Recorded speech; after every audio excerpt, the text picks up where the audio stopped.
Ahmedabad municipal corporation દ્વારા આર્થિક રીતે નબળા લોકોને મકાન આપવામાં આવે છે, પણ કેટલાક લોકો આવા મકાન મેળવી આવક મેળવવા માટે ભાડે આપી દેતા હોવાનું સામે આવ્યું છે।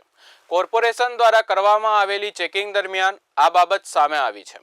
આવા મકાન ધારકો મકાન પરત લઈ લેવામાં આવશે, મકાન ફાળવણી રદ કરી ડ્રો કરાશે। એએમસી હાઉસિંગ કમિટીની બેઠકમાં આ નિર્ણય કરવામાં આવ્યો છે। તંત્ર દ્વારા કરવામાં આવેલા ચેકિંગમાં 3940 આવાસોની તપાસ કરવામાં આવી, જેમાં 174 આવાસ ધારકોને નોટિસ આપવામાં આવી તો 21 મકાન સીલ કરવામાં આવ્યા છે।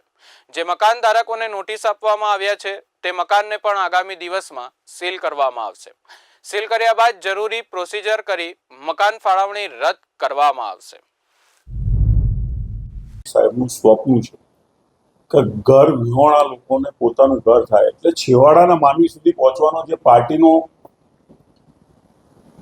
નેમ છે કે વિચારધારાથી બંધાયેલા છે અને ગરીબ લોકો સુધી આ યોજના પહોંચે અને જે ખરેખર લાભાર્થી છે એને મળી રહે, એના માટે સખત કાર્યવાહી કરવા માટે આજે કમિટીમાં આયોજન કરેલું હતું। અગાઉ વાત થયા પ્રમાણે